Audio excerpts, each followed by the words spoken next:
welcome to this Icelandic Tourism Cluster podcast. This project is a pilot project, and our goal is to give you guys an overview of all the projects that the Icelandic Tourism Cluster is doing. My name is Magdalina. I hold a PhD in tourism studies, and I work in several projects in the Icelandic Tourism Cluster. And with me today in the studio is Ásta Kristín Sigurjónsdóttir, who is the CEO of the Icelandic Tourism Cluster. Hi, Ásta. Hi, Magdalena.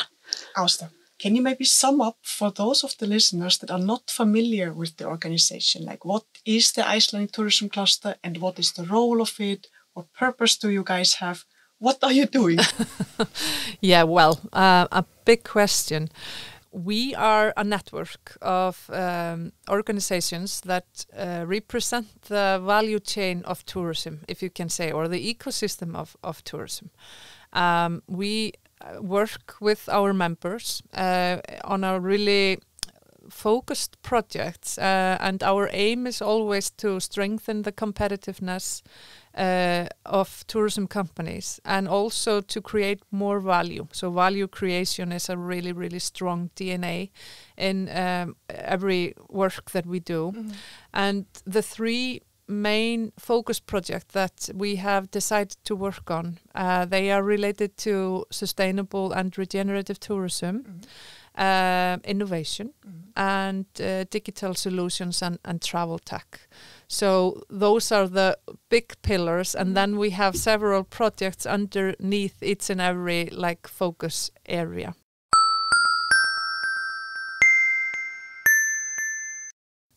And the cluster is built up if you think about the cluster as a body, maybe you would think about the core, like the heart of the cluster are the industries in tourism. So it's the travel agents, it's the hotels, it's the accommodation that are the center of the cluster. But for the cluster to work, we really need other elements to work. So we are building bridges between different stakeholders in tourism. So we are working with the universities, for example, for municipalities. We are working with the DMOs all around Iceland. We are working with the banks of Iceland, the engineer companies, and several other stakeholders that all have something special to put in or gain from a strong tourism. So, for instance, the university needs to put in knowledge into the industry field, and then on the other hand, maybe you have manufacturers or engineers that are gaining from strong tourism, being like building up hotels and so on and so forth. You also need special services for the tourism industries, like from law firms or banks or other specialities. So you are always building bridges between. So we are always thinking about the health of the tourism companies that are the core of our cluster, but we also need to know how to guide them back and forth between the bridges, the different bridges that we are building in that ecosystem. I like this metaphor of building bridges. Yeah. So it's kind of that you're the entity that fosters networks and helps the different stakeholders to come together and start the conversation. Yeah. We are the platform for that, and we also try to be super relevant in what is the topic, what is trending, or what are the challenges. And I sometimes say that we love your problems because we love to find out who might be, the problem solver, who has the opportunity to jump in or build bridges to solve your problem. So bring your problems to us is a is a metaphor that we could also use.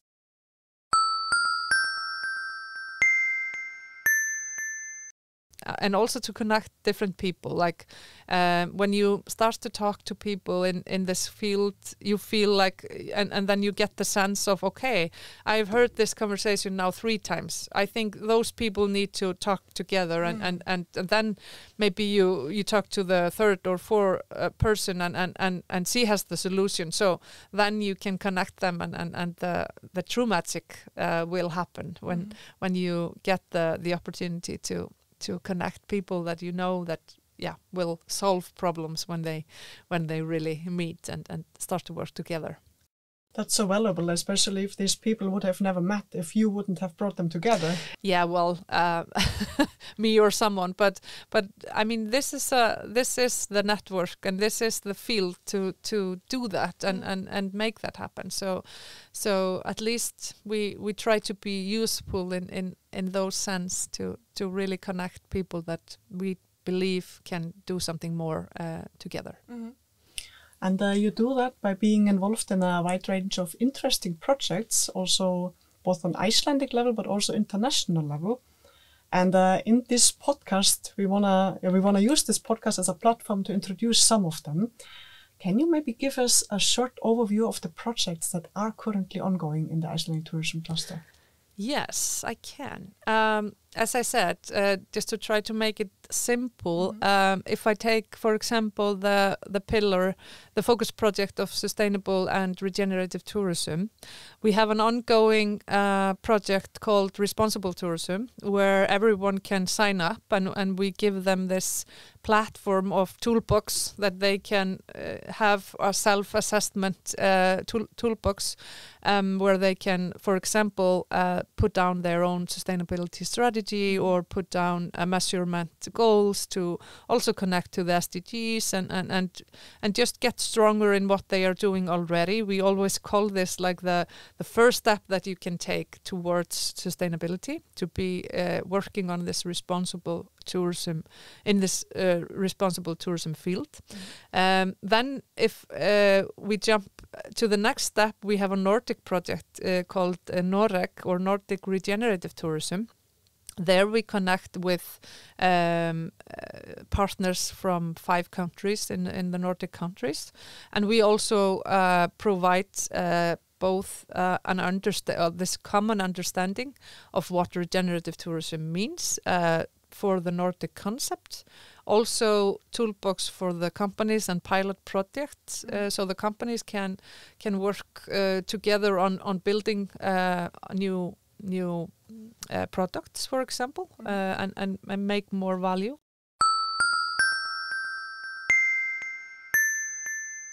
And then if we step to the third project in that category, we are working on a European project called Circular Economy for Regenerative Tourism. And there we are working with 7 countries in Europe and 80 companies from all around Europe in those partner countries. And also 18 companies of those 80 are in Iceland. And in that project we are working, they get financial support, right over 8,000 euros each and every company. So they can implement strategies or have a special help with implementing a better sustainable strategies or regenerative strategies in their companies. So for the pillar of innovation, we are re-establishing our Startup Tourism Accelerating Program with CLAC, Startup Iceland. So that accelerator program will start now in the fall.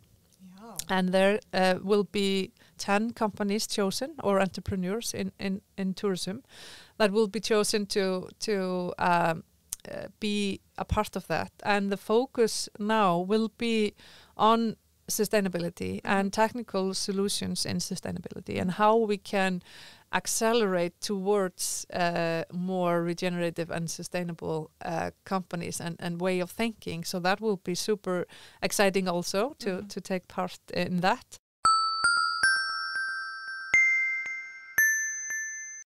We are also always this first stop with new companies. Like if a startup or an entrepreneur is starting a business in tourism, we are always giving out information on what to do, first steps, how to connect with maybe investors, or how to connect with others in the industry. So we very often take those first first talks with people that are starting. So we are really open, and we are situated in Gróska, the innovation house in Vatnsmýrin, and we always have open doors to entrepreneurs, whether they are part of the cluster or not. We are always the first, having this first talk with them. So that is super interesting and super important also, that they find that they get support in that. And then the third category goes to the travel tech or the digital solutions. We have been working with our travel tech companies now for over 7 years in building their own network, kind of, because tourism companies are one thing, but the tech companies, of course, have completely different needs and of course, are working in a different area in that sense.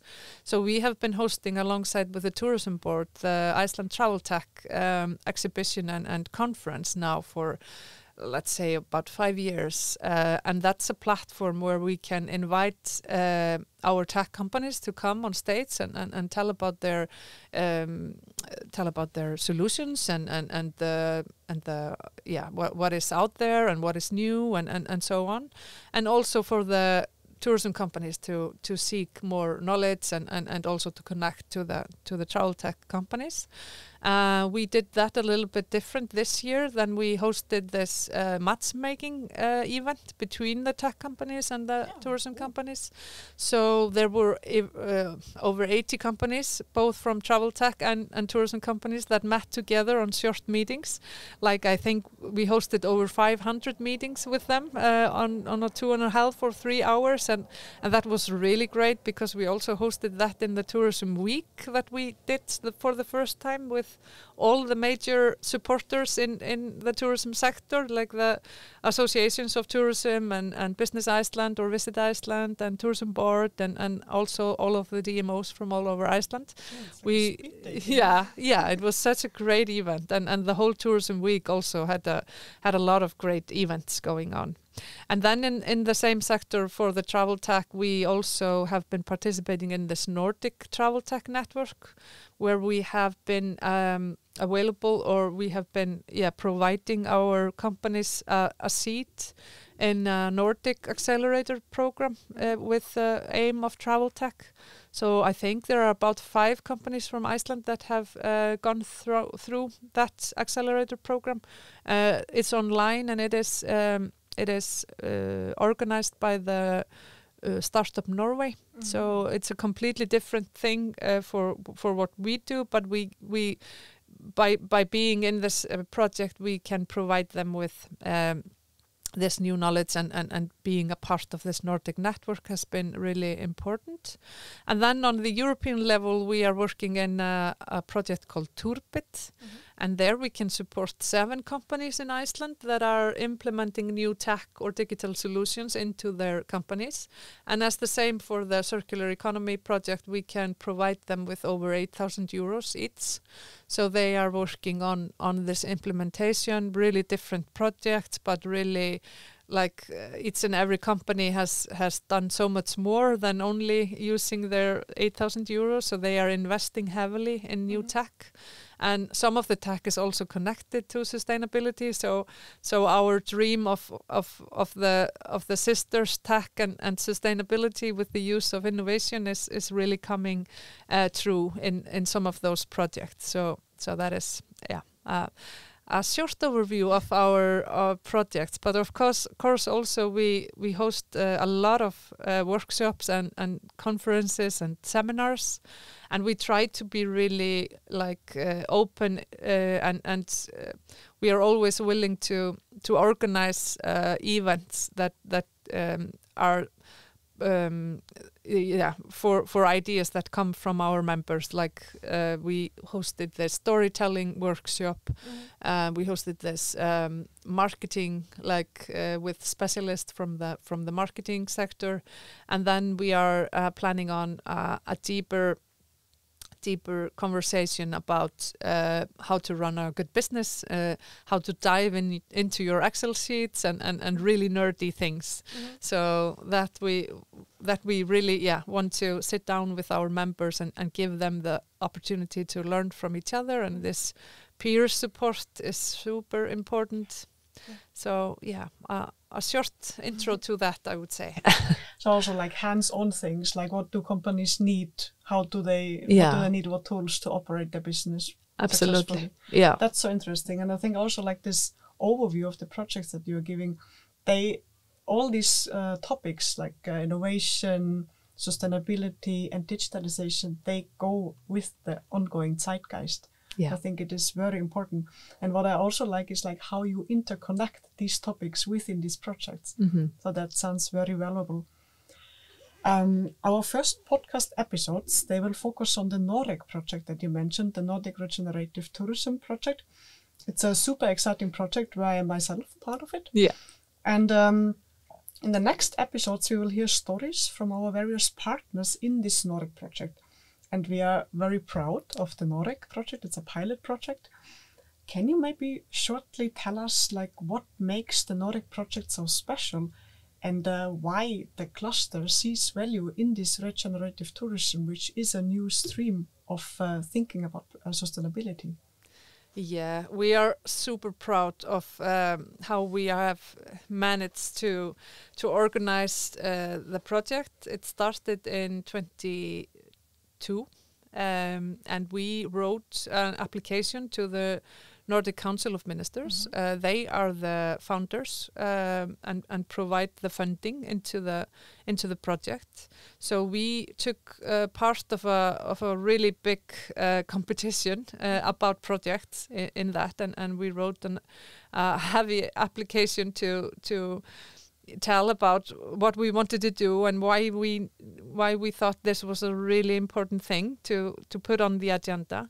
And also in the back of our minds, we were really eager to come up with a common understanding of what regenerative tourism for the Nordic could be, and could we be like the forerunners of the conversation? Could we lead the conversation in a way?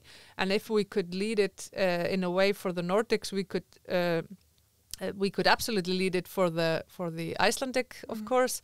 But we have also seen that we can lead it on a global field. So the opportunity to get started in the 22 was also because then a lot of the conversation around regenerative tourism was just starting, and people were maybe mixing it a little bit with sustainability. It was just another word for sustainability or another word for responsible tourism. So it was like a new buzzword, and everyone was just, do we really need to have a new word? Do we really need to, are we just stop then talking about sustainability and so on and so forth? But it is so important to understand that these are steps and these are part of an ongoing development. So you kind of cannot skip responsible tourism or sustainable tourism. It's just a development into a longer journey, and also this regenerative thinking is such a big umbrella over many other things. But there's no way you can only be regenerative without being responsible or sustainable. So that is also, and just the short meaning of in between, like sustainable. If you're a sustainable company, you are having this net zero, do no harm. But if you are a regenerative tourism company, you are really providing products for the guests, especially to give back.